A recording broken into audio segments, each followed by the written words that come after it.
Welcome to the table. I'm glad you're here because today and the next episode, we are going to talk about what happens as we try to answer some of the top questions that all human beings answer. First, let's go over what the questions are. Now, this was a Google. So, Google's always right? Okay. But I did several Google searches and all of the questions came down to roughly these 4 things. Are you ready? Number 1, top questions that us as human beings ask. Where did I come from? Number 2, who am I? Number 3, why am I here? Number 4, how should I live? Do you see that innate wiring to ask questions, to try to find the answers? I think we are all wired to ask the why questions, or who, what, when, where, why. It's this innate wiring for a quest and a journey. But I think in the process of asking those questions and searching for answers, that's where we can find ourselves in a really bad spot. That's where we can find ourselves stuck, wishing, hoping, praying that we could be broken out of the chains that we feel stuck in and live a life of breakthrough and freedom and living fully alive. And asking these questions outside of the parameters of knowing that God is our Father and Jesus died on the cross from us, well, those questions that I just mentioned, the where did I come from, who am I, why am I here, how should I live, asking those questions in our humanity will bring us to a place that leaves us very frustrated, and we will have the wrong answers. And the answers to the questions that we come up in our humanity, they'll point us in the wrong direction.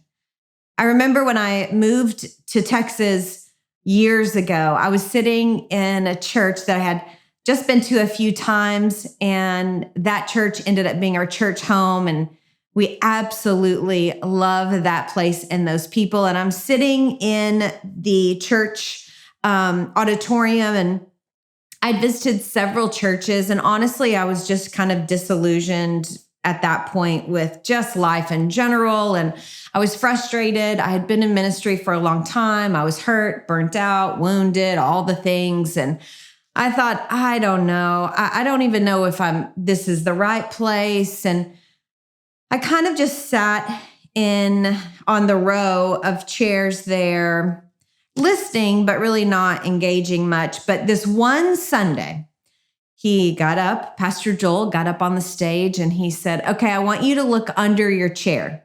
And on the bottom of your seat, I have taped something for you.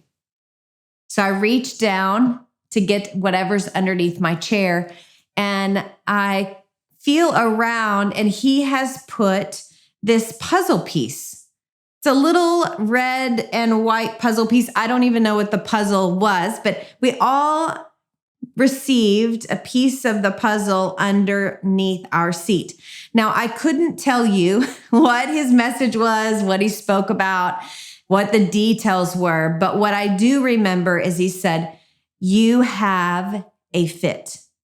You're made on purpose, and there is a place for you. There's a place for you here, but there's a place for you in the bigger picture. You're not alone. There's a reason. You have unique shapes and designs. And that puzzle piece, well, gosh, this was probably 7 years ago. I still have it to this day. It's a reminder to me that the answers that we might ask, why am I here? How should I live? Who am I? Those questions can be a little blurry sometimes. But this puzzle piece reminds me that the creator of all creations made me in such a way that I'm perfectly designed, and he's with me, and we will figure this thing out together, that I don't have to have an exact answer to every question, because I'm really secure that he's created me with a purpose, and it's a journey. And so I think as we are trying to ask and answer those big questions, I think we can come up with even more specific questions like, why was I born in this family? What am I supposed to do that makes me happy? Why am I still breathing air? What is the right way to live? We start picking apart our life, trying to find the answers to these big questions. And in the process, again, specifically, if we're not asking these questions and listening to Jesus to give us the answer, we can end up assuming we heard an answer that was the right answer through a friend or a television show or a one-liner on social media, and we end up heading off in a wrong direction. The one thing I've found over life is hurt people tend to hurt people, and people that are joyful are going to leave joyful people behind them in their trail, in the wake of who they are. People that are wounded or that are angry are going to spill anger upon everyone else. And I look and I think about all of humanity. I think about people all across the world, and I'm like, oh my goodness, I think we're all asking the same questions, but we're not asking the same God. We're all asking these same questions, but we're using our history instead of who God is to answer the questions. And in the process, we find ourselves stuck, and we find that we are being hurt or wounded by other people. And when that happens, it kind of initiates this cycle in our life that unintentionally we can find ourselves very stuck. And I think that's where we tend to find many parts of ourselves along the journey. For some of us, you could be saying, I'm completely stuck. It feels as though I am behind prison bars and I do not know how to get out in my whole life, in my spirit, my soul, my body. It's all stuck. For some, it could be, yes, there's a piece of me. There's a wound in my life, or something happened to me. Someone said something and I can't get past this one thing, and I'm stuck there. But I want you to know that we've all found ourselves stuck in different circumstances at different times and in different ways. But remember the puzzle piece. Remember that you were created in such a way with such unique design. And just because you feel stuck today doesn't mean that you aren't uniquely created for a purpose. So you might ask yourself the question, well, how do I know if I'm stuck? How do I know if I need breakthrough? How do I know if I need to pursue anything other than what I'm doing as far as my emotional health or spiritual health? Well, I think a key indicator that you could be stuck is if you have these questions that kind of roll around in your head, or statements that you find yourself thinking that kind of sound like, why do I feel this way? Why do I act this way? Why do people run from me when I walk in a room? Why do I find myself at the worst job and the worst time in the worst places? Maybe we think these thoughts of like, oh, I'll never get out of this circumstance. I'm always stuck here. Or maybe we had a really rough raising with our parents and we say, oh, I'll never be like them. I'll never do this to my child. Or there's no hope for me. It's these negative thoughts and feelings or emotions that tend to bump up against us when we run into situations or we encounter hard things. But we've got this negative narrative that runs in our mind. If you have a negative narrative anywhere in your thought process, I would say to you, you're probably stuck. It's probably like a check engine light on your car that says, hey, you know what? You should check under the hood. There's something that could possibly be wrong. Let's look at it. Now, when your check engine light comes on, you don't go replace your car and turn it in without checking it out. You don't say, oh, the check engine light came on, or the change your oil light came on, and you just like drive it to the car dealership and they're like, oh, do you want to get a different car? Yes. This one broken, malfunctioned. Oh, ma'am, what's wrong with it? Check engine oil came on. The light came on. Like, we don't do that. We just go change the oil.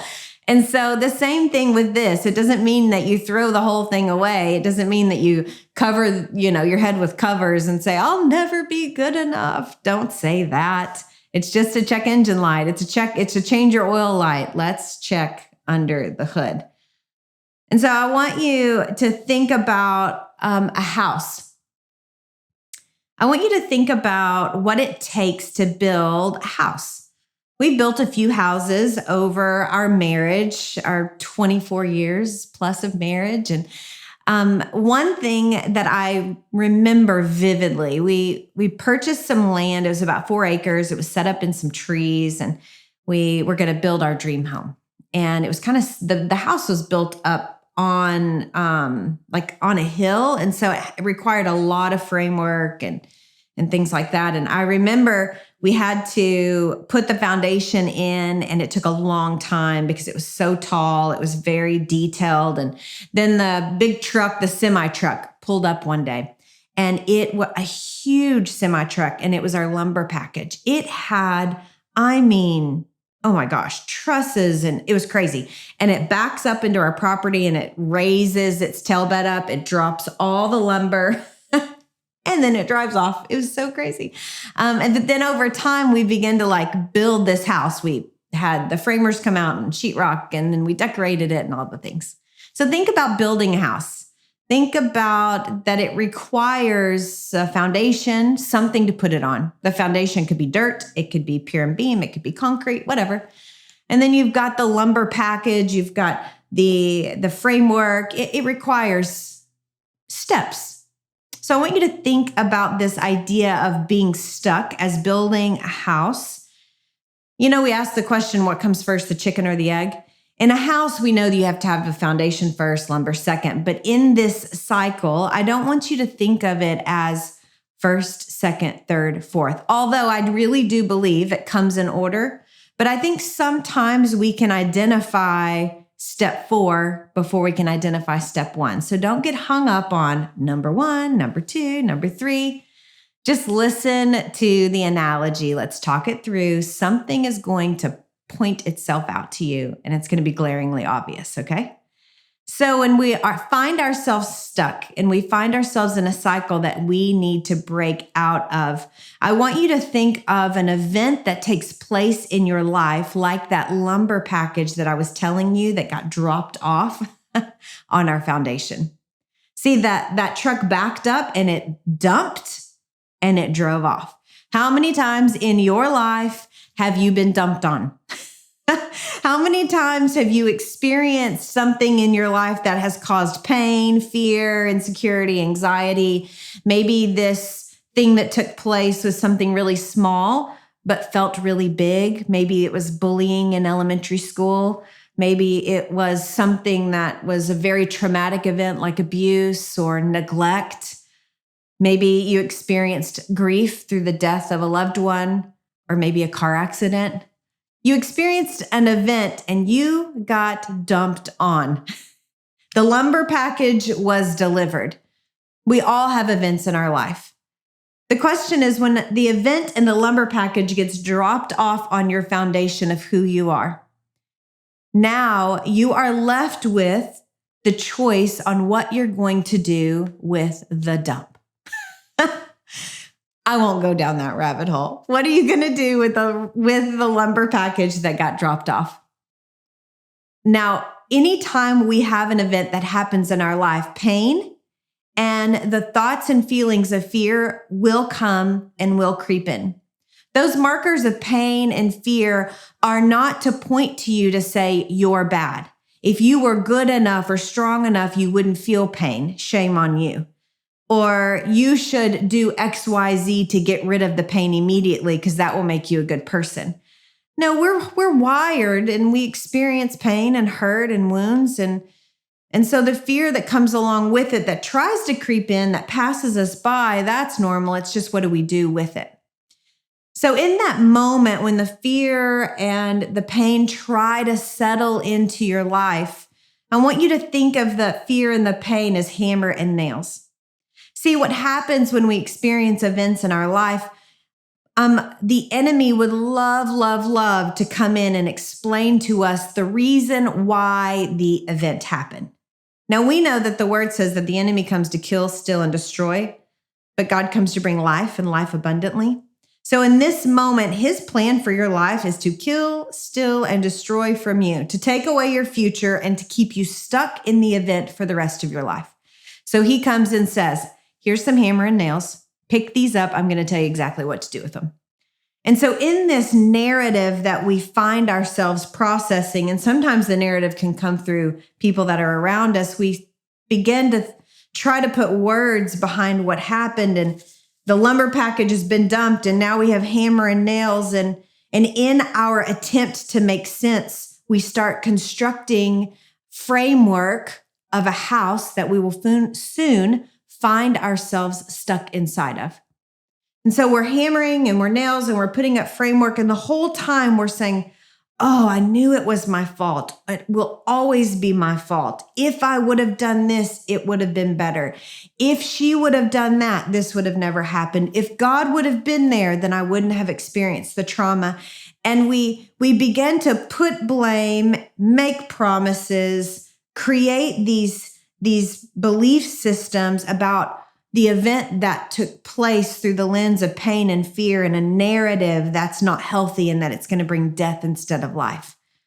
In this attempt to build a house that we will run to for safety, but we'll soon see that it actually destroys us, we begin to believe things about ourselves that are not true. We believe things about other people that are not true. We believe things about our circumstances that are not true, about God that are not true. And it really is an attempt to make sense of something. But these belief systems, this framework that we put around our house, oh my goodness, it can absolutely destroy us. And so we're working hard. We're putting nails and we're nailing with our hammer, and we find ourselves in more fear and more pain and weeping. And now we're saying, oh gosh, I never want to feel this way again that I'm feeling. I don't want to feel the feelings of pain and fear. And so we begin to make these promises to ourselves. Natalie, never let that happen to you again. I will never let someone speak to me that way again. I will never parent that way before. I will never be treated by a spouse that way. I will never, or I will always do what's right. Because if I do what's right, that won't happen to me again. I will always say the right thing at the right time. Do you hear these promises that we're making? Do you hear the promises that we're making aren't coming from God the Father? They're coming from myself to myself. Natalie, work harder. Natalie, do better. And that is so weighty. And in this moment, we are literally hoisting sheetrock up onto our foundation that we've built this house on. And I don't know about you, but if you've ever picked up sheetrock, it is heavy. I don't know how one person could do it, but as we are putting up our hammer and nails, or we're using hammer and nails, and we're pulling up this sheetrock and we're building our home, it's heavy and it's hard. And it feels like quicksand, where we sink deeper and deeper into the feeling of being stuck and the desperate need for breakthrough. And so now we're here with this house. We're here with the wood and the lumber and the hammer and the nails and the sheetrock, and we've put it together. And now we're so committed, we're all in, right? We've come too far to do anything different. We're too stubborn to say, I need help. We're just going to keep plowing through. And so now with this home that is sheetrocked and the roof is on, now what are we going to do? Now we are going to paint the exterior of our home in hopes that no one will know how hard it was to be built and how hurt I am on the inside. And so we paint the outside by ourselves with our sheer effort, and we put up this facade for the world to see, our Instagram highlight reel. We tell the people around us that we're doing okay. Or the opposite, we paint our house with the words that say, help me, I'm desperate, but it's not in an attempt to get well, it's in an attempt for attention. And we paint the outside of our house, and on the inside of our house, we are sitting in a vacant, void home that we have decorated on the inside with every hurtful memory, every painful past experience, with everything that we've said about ourselves and about others, with every person's face that have hurt us in the past, and even our own face, because we're fearful of our future and we hate the way we look. We hate the way that we feel. On the outside, we look different, but on the inside of our house that we have been building, we are broken.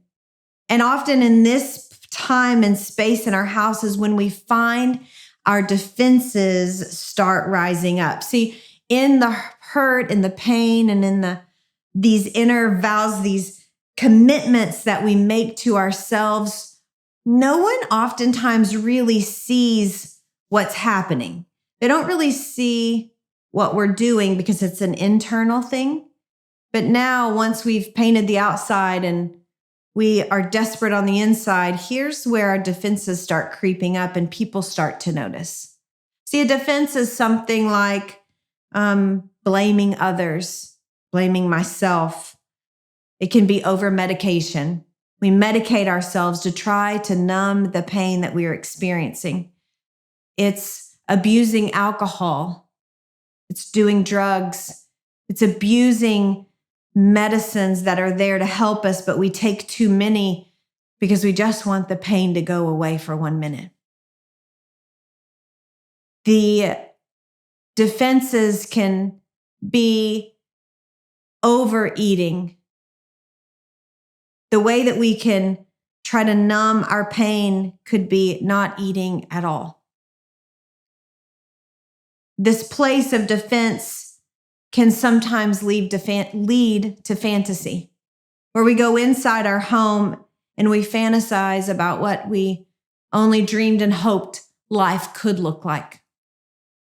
And we're wrestling inside, but we come outside for the world to see us, but we go inside to this vacant, void feeling of pain, insecurity, this house that we've constructed because of something that's happened.